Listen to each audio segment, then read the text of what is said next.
दैनिक भास्कर का संपादकीय है। पूरी दुनिया पर असर डालते हैं कुछ बड़े नेताओं के निर्णय।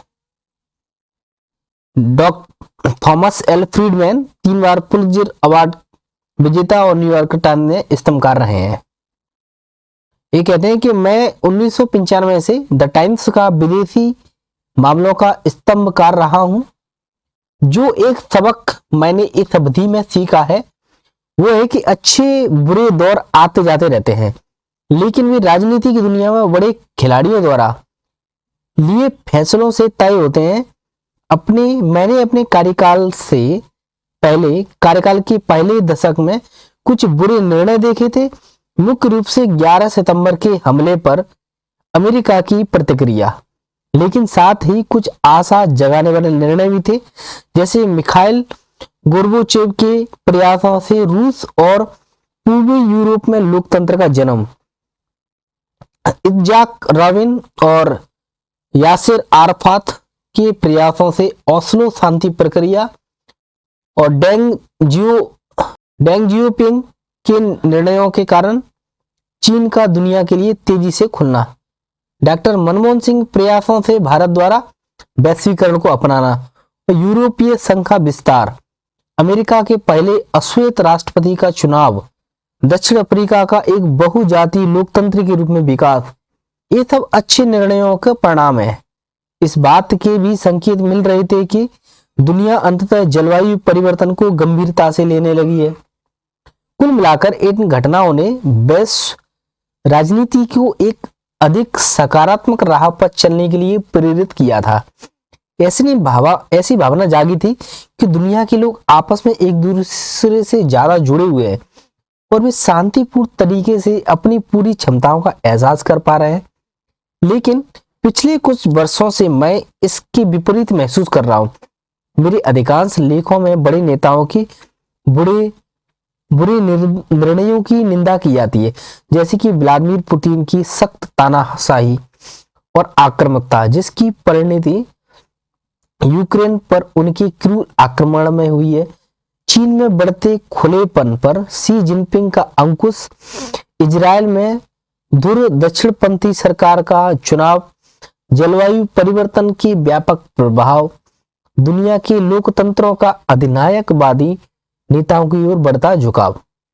1978 में जब मैंने पत्रकारिता शुरू की तब 3 स्तंभ ऐसे थे जिनकी पर दुनिया की स्थिरता टिकी हुई थी।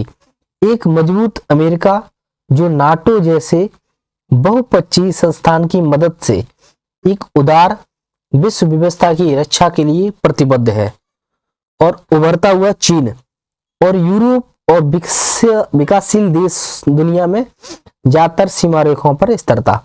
ये तीनों ही स्तंभ पिछले दशक में बड़े नेताओं के खराब निर्णयों से प्रभावित हुए। अमेरिका और चीन में शीत युद्ध चल रहा है और अमेरिका अब पहले जैसा भरोसेमंद नहीं रह गया है। जब रूस ने यूक्रेन पर धावा बोला था तो मैंने इसे पहला वास्तविक विश्व युद्ध कहा था। वही हमास से इजराइल की लड़ाई दूसरे विश्व युद्ध जैसी है। इसका कारण यह है कि ये युद्ध वास्तविक रणभूमियों के साथ डिजिटल मोर्चे पर भी लड़े जा रहे हैं। उनका असर दूर दराज के इलाकों तक महसूस किया जा रहा है।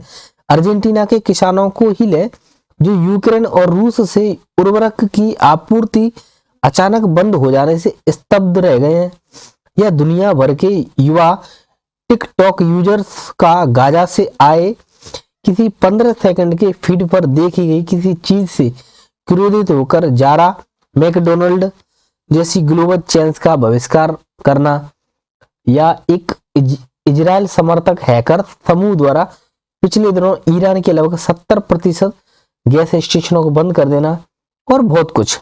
लेकिन इससे पहले हम बहुत अधिक निराशावादी हो जाए, याद रखें कि ये सब केवल किन्हीं राजनेताओं के निर्णयों का ही परिणाम है।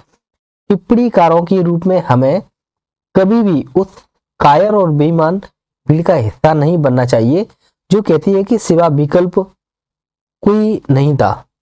यहां तक कि 7 अक्टूबर की घटना, जिसके बाद हमास और इजराइल की लड़ाई शुरू हुई, वह भी अवश्य संभावित नहीं थी। गाजा युद्ध की बारे में जो अज्ञानतापूर्ण बातें कही गई हैं उनमें से एक यह है कि हमास के पास इसके सिवा कोई और विकल्प नहीं था। 7 अक्टूबर की कत्लेआम 10 माह के बच्चे से लेकर 86 साल के बुजुर्ग तक के अपहरण और इजरायली महिलाओं से दुष्कर्म को यह कहकर माफ किया जा सकता है कि इसे जेल से छूटे अपराधियों जैसे कि गिरोह ने अंजाम दिया था। 2007 में गाजा में फतह सरकार को हिंसा पूर्वक हटाकर काबिज होना और ओस्लो समझौता पेरिस प्रोटोकॉल को मानने से इनकार करना हमास का सोचा समझा फैसला था। इसी के चलते इजराइल ने गाजा की नाकेबंदी और टकरावों संघर्ष विरामों को जो दौर शुरू हुआ वह 7 अक्टूबर तक के अंजाम तक पहुंचा। दैनिक जागरण का संपादकीय पश्चिमी देशों को चुनौती देता ब्रिक्स BRICS, ब्राजील, रसिया, India, China, south Africa. Doctor NK Somani लेखक अंतर्राष्ट्रीय मामलों के प्राध्यापक हैं।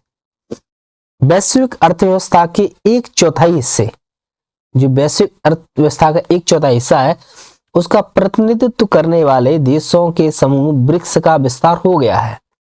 मिस्र, इथियोपिया, ईरान, सऊदी अरब और संयुक्त अरब अमीरात के समूह का हिस्सा बनने के बाद 5 सदस्य देशों वाले ब्रिक्स की सदस्य संख्या बढ़कर 10 हो गई है। कौन कौन से देश ऐड होंगे इसमें? मिस्र, इथियोपिया, ईरान, सऊदी अरब और संयुक्त अरब अमीरात। हालांकि अर्जेंटीना ने भी पूर्णकालिक सदस्यता के लिए आवेदन किया था, लेकिन वहां के नए राष्ट्रपति जेवियर मिलेई ने एन वक्त पर यह कहते हुए अपना प्रस्ताव वापस ले लिया था कि हमारे लिए सदस्यता का यह समय सही नहीं है। मालूम हो कि पिछले वर्ष अगस्त में जोहान्सबर्ग में आयोजित ब्रिक्स शिखर सम्मेलन में समूह के नेताओं ने 1 जनवरी से अर्जेंटीना समेत 6 सदस्य देशों को इससे जोड़ने के प्रस्ताव को मंजूरी दी थी। इससे पहले समूह में सिर्फ ब्राजील, रूस, भारत, चीन, साउथ अफ्रीका शामिल थे। पश्चिम एशिया और उत्तरी अफ्रीका के देशों के ब्रिक्स का हिस्सा बनने के बाद अब ब्रिक्स की क्षेत्रीय गतिशीलता को बदलने की क्षमता बढ़ गई है। अमेरिका और यूरोप के आर्थिक साम्राज्य को चुनौती देने वाले देशों के एक मंच पर एकत्रित होने से पश्चिम देशों के माथे पर चिंता की लकीरें देखने की लगी हैं। इसकी बड़ी वजह है कि ब्रिक्स देशों की GDP वृद्धि काफी तेजी से बढ़ रही है, जबकि विकसित देशों की वृद्धि थमसी चुकी है। वैश्विक GDP में पश्चिम एशिया और उत्तरी अफ्रीका के देशों की हिस्सेदारी 2011 में 20.51% से बढ़कर के 2023 में 26.62% हो गई है।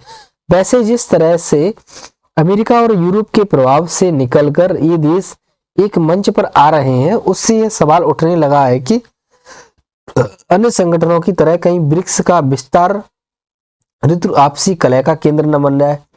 यह सवाल इसलिए अहम हो जाता है क्योंकि ब्रिक्स को 2 बड़ी शक्तियां चीन और भारत के बीच संबंध हमेशा उतार चढ़ाव वाले रहते हैं। इसका एक कारण यह है कि अमेरिका के कथित आर्थिक आवामंडल को भेद कर जो देश ब्रिक्स का हिस्सा बने हैं या बनना चाहते हैं, उनमें से कुछ देश चीन के प्रभाव में आ सकते हैं। भारत के लिए यह स्थिति सहज नहीं होगी। पिछले कुछ वर्षों में ब्रिक्स जिस तरह वैश्विक आर्थिक विकास का उत्प्रेरक बनकर उभरा है, उससे विकासशील देशों को इसमें अपना भविष्य दिखने लगा है। इन्हें ब्रिक्स में 2 तरफा लाभ नजर आ रहा है, पहला आर्थिक और दूसरा रणनीतिक। दोनों ही स्तर पर ब्रिक्स के सदस्य देशों के लिए फायदे का सौदा हो सकता है। सऊदी अरब और UAE अपनी मजबूत अर्थव्यवस्था के जरिए ब्रिक्स से लाभ लेना चाहेंगे। पिछले कुछ समय से जिस तरह से ब्रिक्स देशों का मुख्य फोकस आर्थिक विकास और गरीबी उन्मूलन पर रहा है, मिस्र जैसी उभरती अर्थव्यवस्था को इसका लाभ मिल सकता है। ईरान के लिए आर्थिक और रणनीतिक दोनों ही मोर्चों पर ब्रिक्स का साथ मिलना फायदेमंद होगा। पश्चिमी देशों द्वारा लगाए गए आर्थिक प्रतिबंधों के कारण ईरान अकेला पड़ गया था। अब ब्रिक्स देशों के साथ आने से उसकी अर्थव्यवस्था इससे उबर सकेगी। प्रतिबंधों के बावजूद ईरान का तेल उत्पादन बढ़ा है। मीडिया रिपोर्ट के अनुसार पिछले साल अकेले अगस्त माह में ईरान ने 2.2 करोड़ बैरल तेल का प्रतिदिन उत्पादन किया। ईरान ने इस तेल का अधिकांश हिस्सा चीन को बेचा है। सऊदी अरब के साथ भी ईरान के संबंध पहले जैसे शत्रुतापूर्ण नहीं है। गत वर्ष मार्च में चीन की मध्यस्थता से दोनों देशों के बीच हुए समझौते के बाद ईरान अब पूरी तरह से खाड़ी देशों के साथ खाड़ी के दूसरे देशों लाल सागर और अफ्रीका में अपनी स्थिति मजबूत कर रहा है। ईरान का प्रवेश ब्रिक्स के लिए लाभकारी है। ईरान के चाबहार बंदरगाह के जरिए उत्तर दक्षिण के देशों में कनेक्टिविटी बढ़ेगी। भारत पहले से ही चाबहार परियोजना से जुड़ा हुआ है। पश्चिमी देशों का यह कहना सही नहीं है कि ब्रिक्स का अपना कोई साझा दृष्टिकोण नहीं है, यह केवल बातचीत की दुकान है। पश्चिमी देशों का कहना सही नहीं है। ब्रिक्स के देश आज वैश्विक आर्थिक विकास के अगुआ बनकर उभर रहे हैं। ब्रिक्स की आलोचना करने के बजाय उन्हें इसके शिखर सम्मेलनों और बैठकों में उठाए जा रहे मुद्दों पर भी गौर करना चाहिए। इसमें शामिल देश बहुध्रुवीय विश्व व्यवस्था की वकालत करते हैं। इन देशों का मानना है कि संसाधनों पर कुछ गिने चुने देशों का प्रभाव होने के बजाय वे समस्त मानवता के लिए उपलब्ध होने चाहिए। इसके ठीक विपरीत पश्चिमी देश विश्व बैंक, अंतर्राष्ट्रीय मुद्रा कोष और संयुक्त राष्ट्र जैसे विभिन्न निकायों पर नियंत्रण के पक्ष धर रहे हैं। रूस यूक्रेन संघर्ष के दौरान पश्चिम की पूंजीवादी ताकतों ने जिस तरह से रूस पर प्रतिबंध लगाकर उसे आर्थिक लेन देन में मददगार स्विफ्ट प्रणाली से बाहर कर दिया, उससे विकासशील देशों की आशंका और बढ़ गई। इस प्रकार की मनमानी के चलते विकासशील देश नए विकल्प खोजने लगे हैं। परिणाम स्वरूप अब पश्चिम एशिया और उत्तरी अफ्रीका के देशों के प्रवेश के बाद ब्रिक्स वैश्विक जीडीपी का 29.6% और दुनिया की कुल जनसंख्या के 46% हिस्से का प्रतिनिधित्व करेगा। साथ ही 43.1% तेल भंडारण पर भी इसका नियंत्रण होगा। शायद यही वजह है कि अभी भी 30 से अधिक देश ब्रिक्स से जुड़ने के लिए आतुर हैं। उम्मीद है कि रूस की अध्यक्षता के दौरान कई और देश ब्रिक्स के बहुपक्षीय एजेंडे में शामिल होंगे। ऐसा होता है तो बहुध्रुवीय, बहुपक्षीय और टिकाऊ विश्व व्यवस्था की स्थापना की ब्रिक्स की आवाज और अधिक मुखर होगी।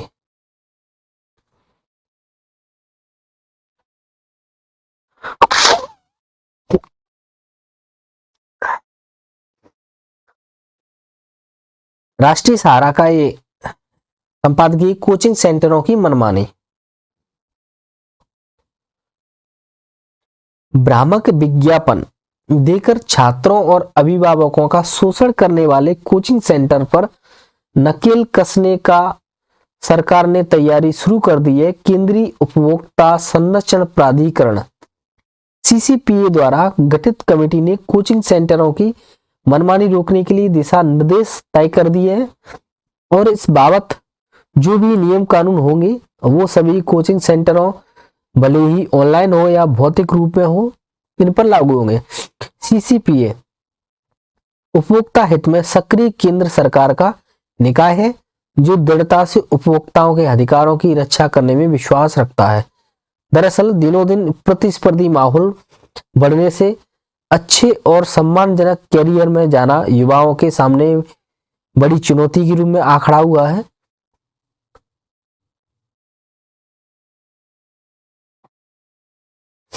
इससे न केवल वे स्वयं बल्कि उनके अभिभावक भी खासे चिंता में रहते हैं। इसी का फायदा उठाते हुए कुछ कोचिंग संस्थान झूठे दावों के बल पर उन्हें अपने यहाँ प्रवेश लेने के लिए प्रेरित करते हैं। कहना गलत नहीं होगा कि कैरियर बनाने के फेर में उनका खासा शोषण होता है और किसी भी लोक कल्याणकारी सरकार में ऐसा होना दुखद है। शहर बड़े महानगरों में खास पॉकेट्स यानी उपनगरों में तमाम प्रतिस्पर्धाओं और उच्च शैक्षणिक पाठ्यक्रमों में प्रवेश की तैयारी कराने वाले कोचिंग सेंटर कुकुरमुत्तों की तरह उग आए हैं। सबसे बड़ी चिंता यह है कि इन पर कोई नियम कानून नहीं है। लाखों करोड़ों के कारोबार की सकल अख्तियार कर चुका कोचिंग सेंटर खोलने का व्यवसाय बुरोक टोक महत्वाकांक्षी छात्रों की भविष्य की खिलवाड़ कर रहे हैं। छात्रों को अपनी तरफ आकर्षित करने के लिए कुछ एक कोचिंग संस्थानों द्वारा बड़ी परीक्षा में सफल रहे छात्रों की तस्वीर अपना छात्र बता करके अखबारों में छपवाने की शिकायत प्राय मिल जाती है। इस प्रकार छात्रों को गुमराह किए जाना किसी भी सूरत में क्षम्य नहीं है। पहले माना जाता था कि कोचिंग उन छात्रों की जरूरत होती थी जो पढ़ाई में बनिस्बत कमजोर होते थे, लेकिन अब यह धारणा आधार खो चुकी है। दरअसल आज का दौर हर क्षेत्र में कड़ी प्रतिस्पर्धा और चुनौती लेकर आया है। आने वाला समय इससे भी ज्यादा प्रतिस्पर्धी रहने वाला है। इसलिए अभिभावक अपने बच्चों को प्रतिस्पर्धा में बेहतर प्रदर्शन करने में सक्षम बनाने की गरज से कोचिंग सेंटरों की ओर रुख करते हैं। बेशक यह कोचिंग सेंटर में कुछ अच्छे और परिणाम उन्मुखी सेंटर भी हैं, लेकिन शिक्षा शिक्षण पर दाग लगाने वालों को चुन लेना होगा।